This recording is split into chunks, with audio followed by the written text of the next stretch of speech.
Starting today off with something a little bit different. This is one of our very first Run Ready engine combos that's going over to Croyer Racing Engines across the street here. We are going to put it on one of their Superflow dynos, and we're going to give you the actual real truth of what our engine packages put out. This started out life as a crate LS3, and as you can see by the little red plugs in there and the very clean exhaust ports, this is brand new, hasn't fired yet. This has our proprietary camshaft that is geared towards the Pro Touring as well as your resto mod crowd. The plan here with this is to give the end user something that makes excellent torque, excellent power, still carries a 2-year, 24,000 mile warranty, as well as great drive characteristics that we're going to be able to support with you all the way through in your build. This particular engine, the biggest outside changes that you're going to see is just the LSA valve covers. This is going in a special project that we'll be revealing more information on later. However, this is going across the street today, and we're going to put our money where our mouth is and see what we can do with our camshaft, Brian Tooley Racing valve springs, push rods, and a GM crate long block that we started off with courtesy of AutoNation in Arizona. And we're dealing with our guy over there, Brad, who we've had a great working relationship over 10 years now. So we have the utmost in confidence in what we can deliver with this as a jumping off platform for some of our package engines. Stay tuned for more. So here's some little bit as we're working through it, getting this engine strapped down to the dyno.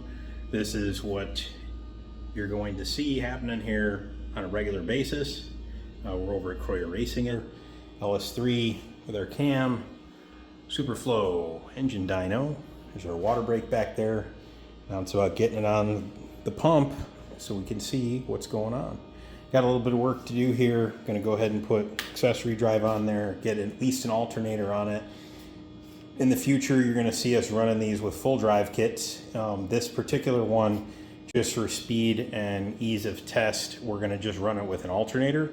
And the next one that we have lined up for you will also have a full drive kit on it, just to give you a real world of what's actually going on here. So continuing on our Run Ready engine progress, we're over here on the engine dyno, and this is using a pressurized system to prime the oiling system in the engine.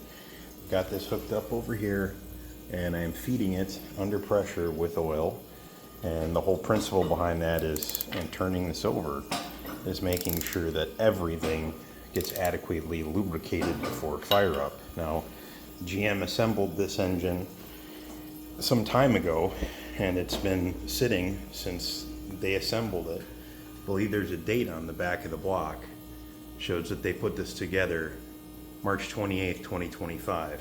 So by putting the oil in there under pressure, turning it over by hand, we're making sure everything gets adequately lubricated.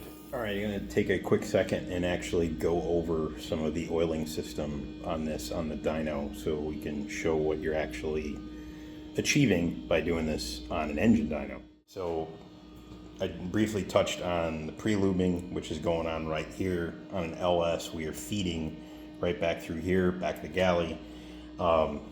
If you don't know, oil pump up front, main galley, shoots down the back, up and fills up your crankshaft, fills up your cam bearings, heads up to the valve train, all that good stuff. What we have on the dyno is, this is for filtration. So we have this block installed on, this is a traditional wet sump pan. So being it's an LS3 wet sump, we have our oil leaving the engine, going out, coming back through here, and then we've got a filter screen set up here. Oil leaves the filter screen, goes down to a cartridge filter down here, and we've got a heat exchanger down here plumbed in that's going to be flowing water through it to keep it roughly the same temperature as our coolant, which will also be flowing through this guy over here as a heat exchanger.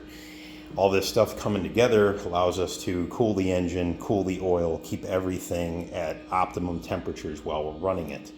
And we get back through here, this little bell house adapter that hooks up to the absorber, which is your actual dyno. So all of these things coming together allows us to run this engine in place and give you actual numbers, as well as helps us to diagnose and make sure that the engine is running properly. You're actually seeing the finished product rather than just sticking it together and hoping for the best. But that's a little bit of behind the scenes of what actually goes on here to get an engine on the dyno.